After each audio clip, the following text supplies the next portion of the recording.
Lalu sejauh mana kesaksian ahli, rekan kerja hingga pemilik proyek bisa meyakinkan hakim di sidang pra-peradilan Peggy Setiawan? Kita bahas malam hari ini bersama kuasa hukum Peggy Setiawan, Mukhtar Effendi. Ada juga mantan Wakapolri, Komjen Purnawirawan Ugroseni yang hadir bersama kami di studio. Dan juga Guru Besar Hukum Pidana Universitas Jenderal Sudirman Purwokerto, Hipnu Nugroho. Selamat malam Pak Ugro, Prof. Hipnu. Ya, selamat malam juga Mas Mukhtar. Selamat malam, Mbak. Selamat malam, Prof. Selamat malam, Pak Bro. Malam. Ya, Bang Mukhtar. Jadi saya mau ke Bang Mukhtar dulu. Jadi kalau tadi nih pemilik proyek bilang bahwa Peggy benar bekerja hingga selesai proyek, tapi tidak ingat nih pada saat akhir Agustus 2016 pernah nggak meninggalkan kawasan proyek di Bandung, Jawa Barat. Jadi kalau misalnya keyakinan dari kuasa hukum ini semakin menguatkan keterangan Peggy bahwa Peggy tidak berada di Cirebon pada saat kasus pembunuhan Vina, atau semakin melemahkan? Baik, Mbak. Seluruh pertanyaan daripada pihak termohon, kami sangat memahaminya bahwa maksud dan tujuan daripada pertanyaan-pertanyaan tersebut adalah untuk melemahkan alibi Peggy Setiawan, klien kami, kan itu. Sehingga mereka mendesak untuk meminta penjelasan baik dari pemilik rumah maupun daripada rekan-rekan sepekerjaannya seperti Suharsono atau Bondol, kemudian Robi, kan itu yang tadi dihadirkan ya. Yang tadi dihadirkan itu adalah Pak Agus Aceh, pemilik rumah dan istrinya. Kemudian Pak Suharsono atau Bondol dengan Dede Kurniawan. Jadi seluruhnya kami sangat memahami bahwa pertanyaan-pertanyaan itu diberikan untuk bagaimana caranya alibi Peggy Setiawan yang menyatakan bahwa berada di tempat kerjanya itu menjadi lemah, demikian. Oke, nah kemudian tapi dari lihat kuasa hukum sebenarnya itu semakin melemahkan alibi Peggy atau semakin menguatkan Peggy bahwa benar dirinya ada di Bandung, tidak di Cirebon saat pembunuhan Vina? Baik, justru menurut kami malah ini akan lebih menguatkan alibi Peggy, ya, bahwa pada saat kejadian atau peristiwa kejadian tanggal 27 Agustus 2016 itu Peggy betul-betul berada di Bandung. Walaupun pernyataan daripada saksi-saksi itu terbata-bata begitu, tidak lancar menyampaikannya. Karena mungkin kami sangat memahami bahwa psikis seseorang begitu dihadapkan di muka persidangan, walau bagaimanapun apalagi mereka, mohon maaf ya, orang biasa, orang sipil, itu ada rasa grogi lah gitu ya, karena memang tergantung atau terkait dengan SDM-nya begitu. Beda mungkin kalau mohon izin, kalau Prof. Hipnu, Pak Ugro dihadapkan di muka sidang tidak ada masalah kan gitu. Tetapi buat orang-orang seperti Bonol atau Suharsono, seperti Dede Kurniawan, seperti Pak Agus Aceh, seperti istrinya. Tapi Pak Agus itu tidak ingat tuh pada saat tanggal 26 kejadian itu benar ada di Bandung atau sempat pergi meninggalkan Bandung? Betul, betul. Pak Agus bahkan dengan istrinya pun menyampaikan seperti itu. Karena tadi dengan jelas dan gamblang, Pak Agus dan istrinya menyampaikan bahwa mereka tidak berhubungan langsung dengan pekerja, tetapi hubungannya dengan Pak Rudi, yaitu bapaknya Peggy. Ya, jadi baik masalah pekerjaan, masalah administrasi keuangan, mereka lurus hubungannya dengan Pak Rudi. Jadi tidak dengan pekerjanya langsung. Yang mereka tahu adalah, mohon maaf, bahwa pekerja dari Pak Rudi itu ada 8 orang, demikian. Kalau dari Pak Ugro sendiri melihatnya dari kejadian sidang dimulai dari hari Senin, Selasa hingga Rabu sudah mulai nih ya keluar saksi-saksi yang hari ini adalah dari kuasa hukumnya Peggy. Ini sebenarnya semakin menguatkan alibi Peggy bahwa dia bukan pelaku pembunuhan Vina atau semakin melemahkan? Ya, kalau kita lihat ini kan hanya sidang alibi. Kalau sidang pra-peradilan biasanya berkaitan dengan kasus pokoknya saja. Kalau alibi nanti untuk apa pra-peradilan? Ini hanya kaitan dengan penangkapan mungkin tidak sah. Kemudian dilanjutkan penahanan. Jadi bagi saya sebetulnya kalau kuat sekali adalah BAP keluarga Peggy di awal. Waktu polisi sudah datang ke rumahnya itu, diperiksa nggak keluarganya. Maksudnya ada nggak Peggy datang dan sebagainya. Itu dari awal, karena dari awal tidak jelas sehingga hanya dibuatkan DPO. DPO itu juga siapa yang disebutkan, Peggy tapi ada alias yang lain. Kemudian foto tidak ada. Dan sebelum menjadikan DPO, biasanya kan diperiksa dulu sebagai tersangka. Tersangka dipanggil berapa kali, 3 kali nggak hadir, baru dibuatkan DPO. Dan ini langsung ditetapkan maksudnya sebagai tersangka tanpa Iya, ditanyakan harusnya dulu. dibuktikan bahwa ini benar Peggy itu berangkat dari DPO waktu berkas di awal. Tapi kalau tadi kemarin itu polisi bilang bahwa dari hasil pendetekan wajah 90% Peggy Setiawan itu adalah ya teridentifikasi begitu? Ya sekarang dibuktikan Peggy Setiawan yang mana? Sekarang kan yang penting kan alat bukti. Kalau namanya Peggy Setiawan yang A, Peggy Setiawan B ya ditemukan wajahnya seperti itu kan gitu. Sekarang untuk menentukan bahwa penangkapan Peggy yang di Bandung ini kan alibi saja nih. Bahwa Peggy ada di Bandung, ada mungkin lupa dan sebagainya. Kalau misalnya katakanlah Peggy sedang keluar makan 2 jam atau 3 jam misalnya kan nggak mungkin jarak Bandung ke Cirebon berapa lama. Yang jelas pada saat Peggy datang misalnya Peggy yang pelakunya ini, begitu dia berbuat di rumah dan polisi sudah datang mengambil sepeda motor dan sebagainya, keluarganya diperiksa, Peggy datang nggak? Di situ saya sudah sempat diperiksa kalau tidak salah kan? Keluarganya nggak ada yang diperiksa di situ, hanya diambil sepeda motornya yang 2. Oh oke. Nah Pak Ugro, tapi kemudian kan pada saat berarti artinya dipertanyakan adalah memang 90% wajahnya Peggy, tapi Peggy Setiawan benarkah ini DPO-nya pembunuhnya itu yang masih tanda tanya? Iya betul, kalau saya DPO-nya yang asli dulu waktu di berkas perkara ada nggak? Sehingga ciri-ciri alamatnya dan sebagainya ini harus dibuktikan di situ. Membuat DPO itu bukan hal yang gampang, sulit gitu loh. Jadi menjadi berkas itu kan juga sama dengan membuat skripsi kan di situ. Dan pertanyaan juga pada saat kalau tidak salah Kak Tatal bilang DPO yang dulu kayaknya rambutnya lurus ya kalau nggak salah. Ya harus disebutkan rambut lurus atau rambutnya ada bergelombang dan sebagainya itu disebutkan. Matanya coklat atau hitam atau biru dan sebagainya harus disebutkan. Oke, Prof Hipnu kalau misalnya melihat persidangan sampai dengan saat ini itu melihatnya gimana Prof? Benarkah kemudian penetapan Peggy ini sebagai tersangka pembunuhan Vina sudah sesuai prosedur dan benar juga kalau Peggy ini adalah pelakunya? Jadi gini Mbak, ini menarik sekali. Semenjak tahun 2016, peraturan Mahkamah Agung itu menentukan bahwa pra-peradilan itu hanya berdasarkan pada segi formil. Tapi kali ini mau tidak mau persidangan formil terasa material. Nah, itu. Kenapa? Karena saksi-saksi diperiksa.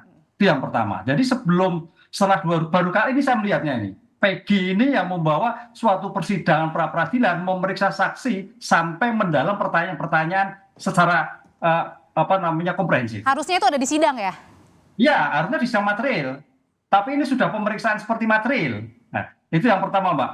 Yang kedua, pendekatan pembuktian antara pemohon dan termohon itu suatu yang berbeda.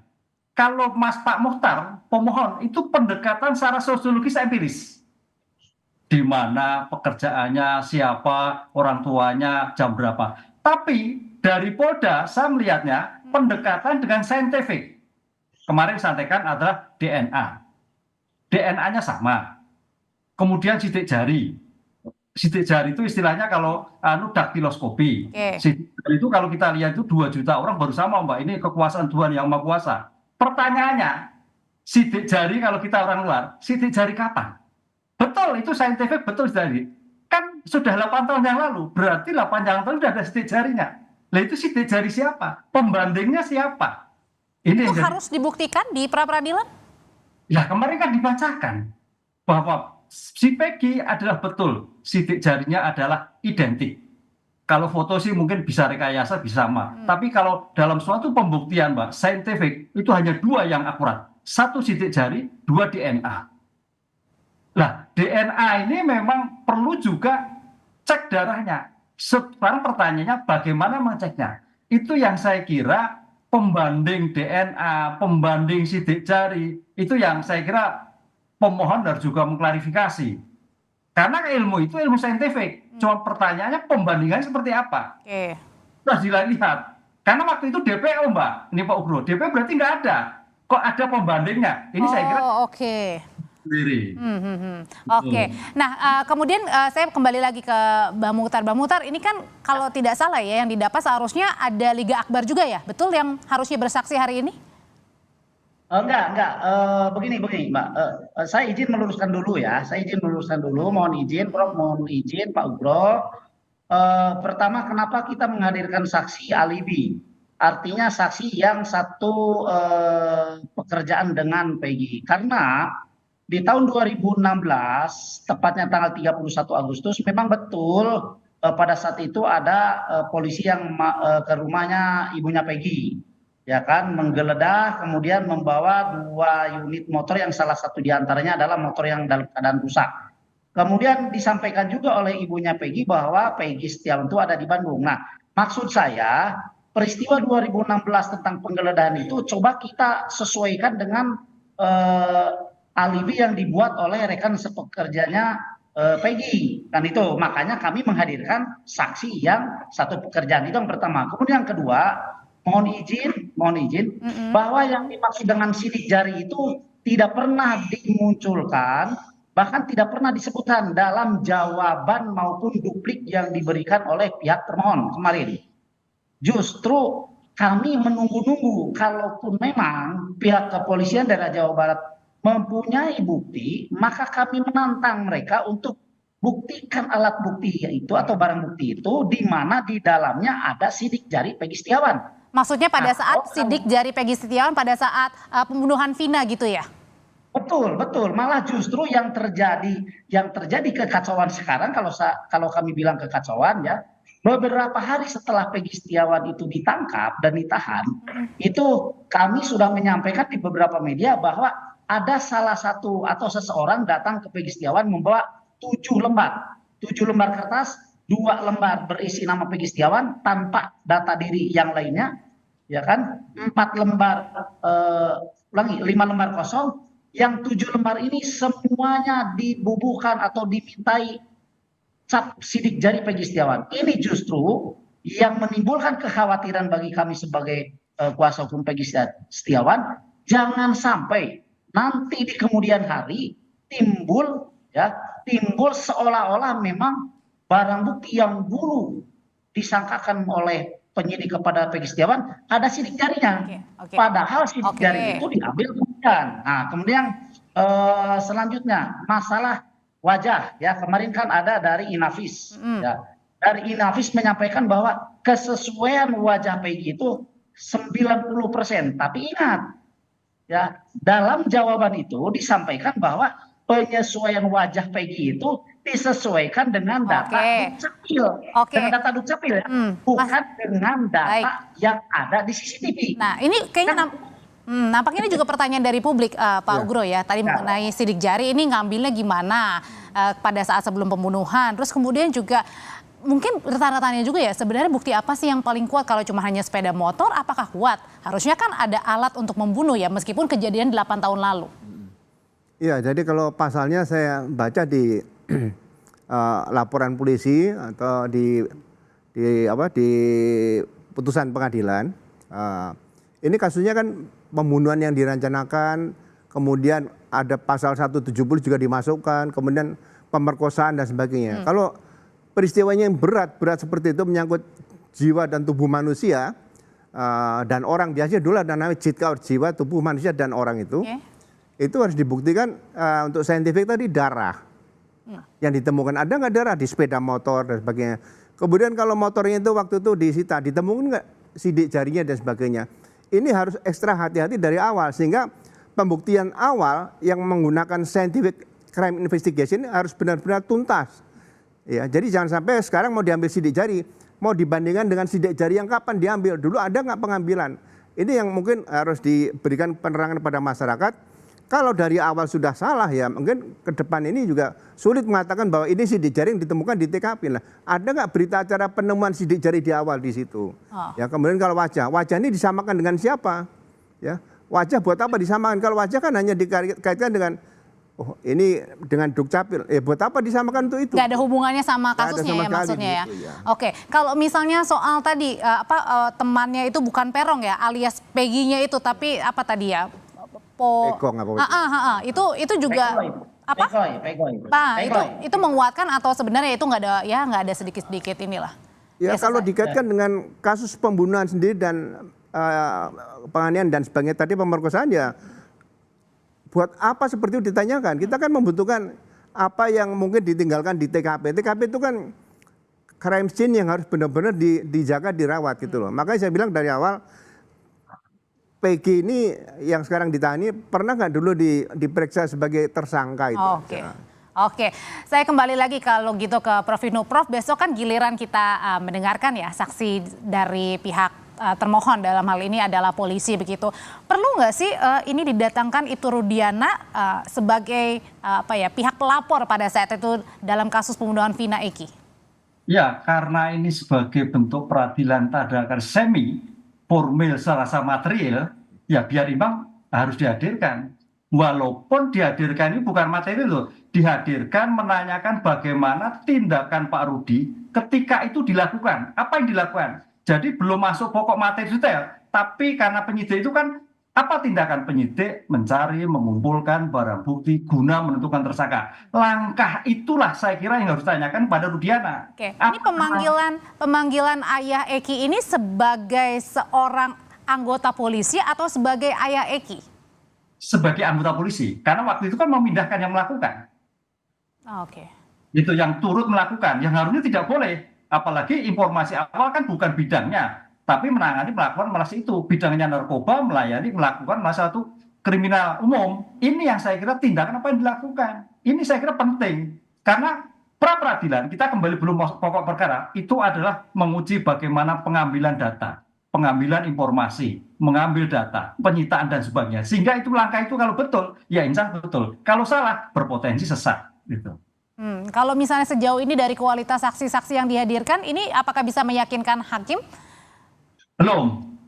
Karena ini jauh dari belum.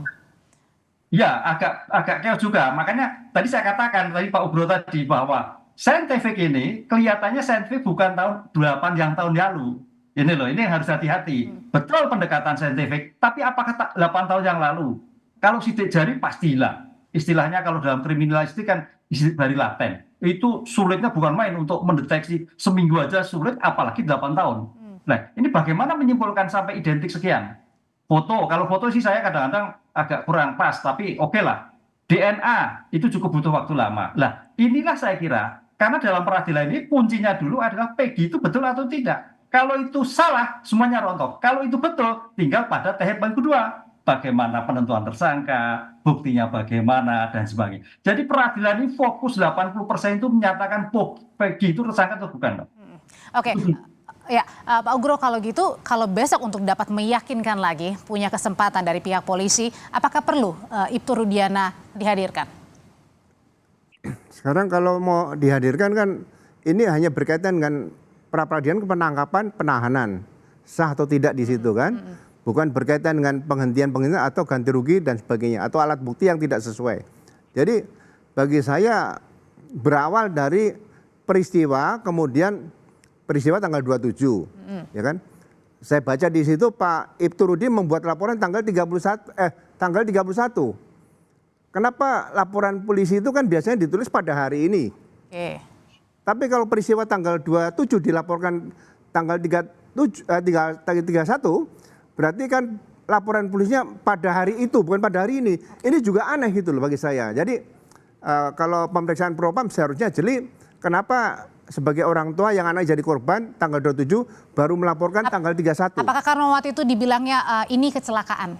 Ya, kecelakaan atau tidak, tapi dilaporkan awal harusnya tanggal 27 itu. Nah, kemudian masalah orang kalau mau diidentifikasi. Saya membayangkan saja kalau misalnya ada Peggy ini punya saudara kembar, bagaimana membuktikannya? Dari kembar A dan kembar B nih. Pelakunya siapa kalau misalnya pelaku nih? Kita menemukan pelaku pakai apa? Ini kan lebih sulit lagi. Makanya kembali lagi dari awal TKP, semua barang bukti yang ditemukan harus disimpan kemudian diperiksa secara scientific crime investigation. Ini yang penting. Biar tidak ada pertanyaan publik ya seperti kasus karena kalau Vina ini. Sama anak kembar nggak mungkin sidik jarinya sama. Baik. Di situ. Ini apa tantangan ke depan, pengetahuan bagi masyarakat juga bahwa ternyata penegak hukum itu tidak gampang. Makanya dari dulu saya tahu polisi tidak bisa digantikan mesin, tapi kalau dibantu mesin masih bisa. Pak Ugro, terima kasih untuk pandangannya. Prof Hipnu, terima kasih. Bang Muhtar, terima kasih. Sehat selalu, Bapak-bapak. Ya, walaupun